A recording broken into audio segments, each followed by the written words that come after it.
नमस्कार. मी वैद्य अकल्पिता धानोरकर.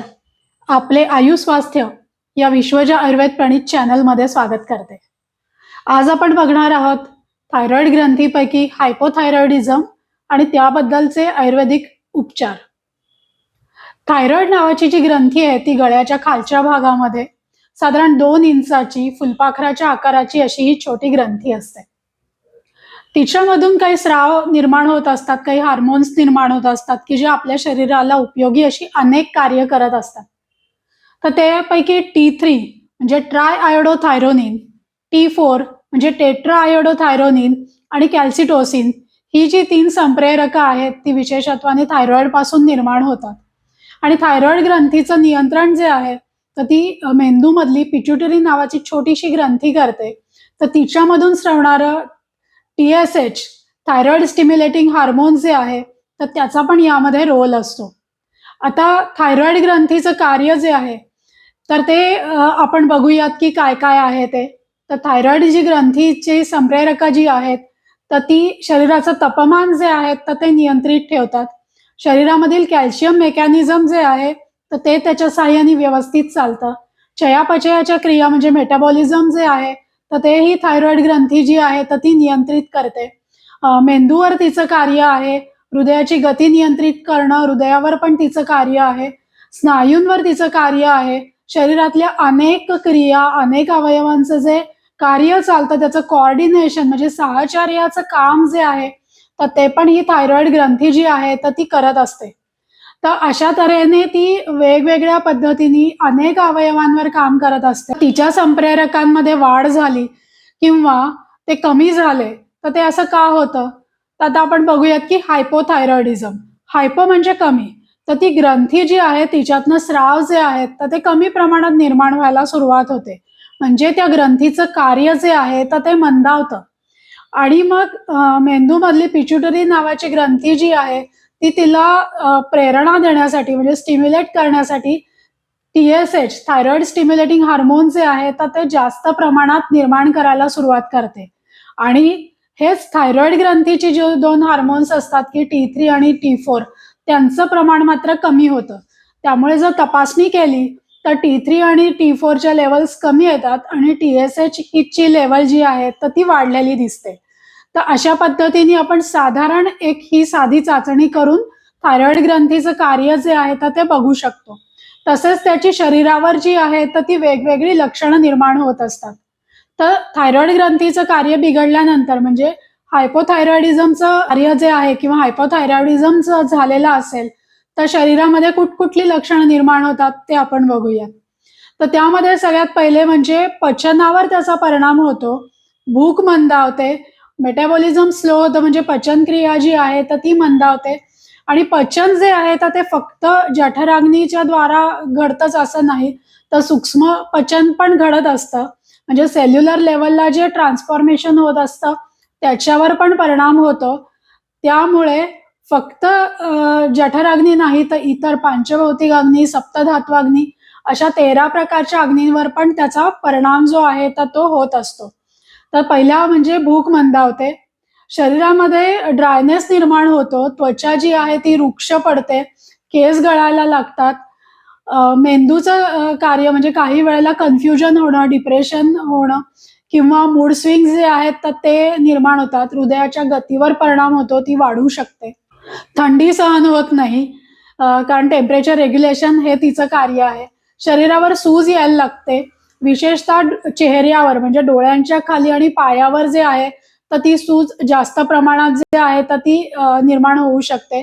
आळस निर्माण होतो, उत्साह वाटत नाही कुठल्याही कामामध्ये आणि सगळ्या हालचाली ज्या आहेत त्या पण मंदावतात. वजन जे आहे ते अतिरिक्त प्रमाणामध्ये वाढतं. महिलांमध्ये पाळीच्या स्रावावर, मासिक पाळीवर पण त्याचा परिणाम होतो. कधी जास्त स्राव होतो किंवा काही वेळेला स्राव कमी होतो किंवा पाळीमधलं अंतर जे आहे तर ते पण वाढू शकतं.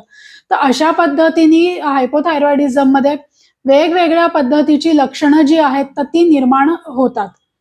तर आयुर्वेदाचा दृष्टिकोन याकडे बघण्याचा काय आहे?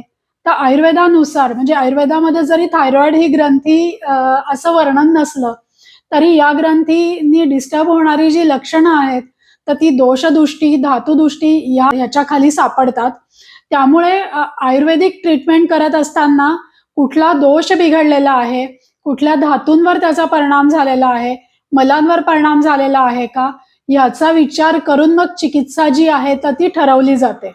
यामध्ये साधारणपणे पित्तदोष जो आहे तर तो कमी प्रमाणामध्ये असतो आणि वातदोष आणि कफदोष जो आहे तर तो वाढलेला असतो. त्यामुळे अग्नी जो आहे तर तो मंद झालेला असतो. तसंच ह्याचा परिणाम रसधातू, मेदधातू, अस्थिधातू आणि मज्जाधातू यावर प्रामुख्याने दिसून येतो. इतर धातूंवरही त्याचा कमी अधिक परिणाम जो आहे तर तो होणारच असतो. त्यामुळे ज्यावेळेला चिकित्सेसाठी व्यक्ती येते त्यावेळेला त्या व्यक्तीची प्रकृती, तिला निर्माण झालेली लक्षणं, इतर काही व्याधी आहेत का, ऋतू कोणता आहे, वय किती आहे, असा सगळ्या ह्याचा विचार करून मग चिकित्सा जी आहे तर ती ठरवलेली असते.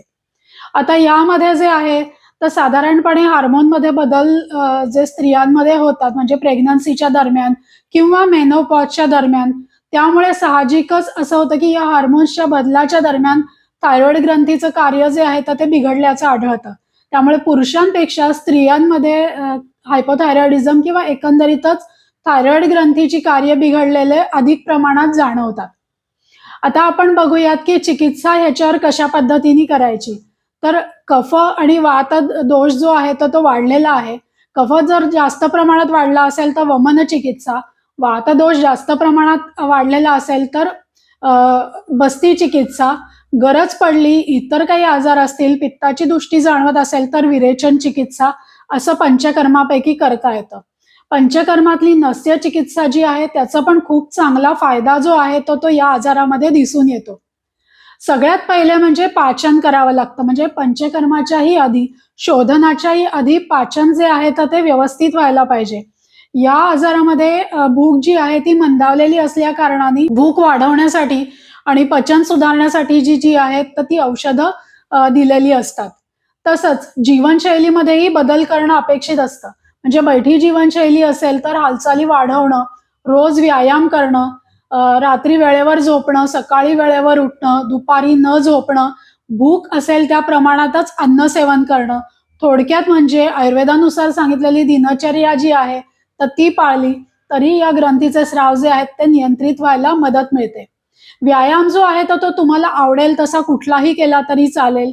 धावणं, चालणं, स्विमिंग, एखादा खेळ असंही चालू शकतं. योगासनांमध्ये सूर्यनमस्कार, सर्वांगासन, सेतुबंधासन, पश्चिमोत्तानासन, भुजंगासन, हलासन ही आसनं उपयोगी पडतात. तसंच प्राणायाम जो आहे तर तो मूड स्विंग्स असतील, स्वभावात बदल झाले असतील तर ते नियंत्रित व्हायला पण याच्यानी मदत मिळते आणि थायरॉइड ग्रंथीची कार्य सुधारण्यातही प्राणायामामुळे मदत मिळते. प्राणायामापैकी कपालभाती, भ्रामरी, अनुलोम विलोम याचा खूप चांगला फायदा होतो. रोजची ध्यानधारणा केली तरीही त्याचा खूप चांगला उपयोग होतो. तर औषधांमध्ये जर बघितलं तर आपण त्रिफळा, कुटकी, कांचनार, दारू हळद यासारखी औषधही जी आहेत तर ती वापरू शकतो. या व्यतिरिक्तही रुग्णाची प्रकृती आणि व्याधी अवस्था बघून इतर रसकल्प, काही पाचन औषधी अशी औषधी योजना जी आहे तर ती करता येते. मात्र त्यासाठी वैद्यकीय सल्ला जो आहे तर तो आवश्यक असतो. आता जर शरीरात सूज निर्माण झालेली असेल तर तुम्ही जेवणाची सुरुवात जी आहे तर थोडंसं आलं किसलं, त्याच्यात गूळ घातला आणि लिंबू पिळलं आणि त्या चटणीने जेवणाची सुरुवात केली आणि मग बाकीचं जेवण घेतलं तर पचन सुधारायला मदत मिळते आणि सूज पण कमी येते. सूज निर्माण झाली असेल तर दही जे आहे तर ते टाळावं. आहार जो आहे तर तो हलका असावा. प्रोसेस फूड किंवा छोले, राजमा, हरभरे यासारखे पचायला जड कडधान्य जे आहेत तर ते टाळावेत. त्याऐवजी मूग, मसूर आणि तूर डाळ यांचे सेवन करावं. मटकी कधीतरी वापरली तरी चालेल. कोबी, फ्लॉवर, शेंगदाणा हे टाळावं किंवा सोयाबीन जे आहे तर ते टाळावं किंवा कमी प्रमाणामध्ये त्याचा समावेश करावा.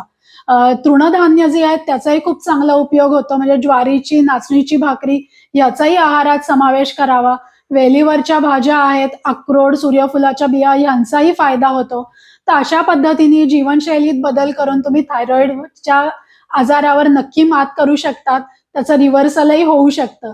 तुम्हाला जर माझे व्हिडिओ आवडत असतील तर लाईक, शेअर, सबस्क्राईब जरूर करा. नमस्कार.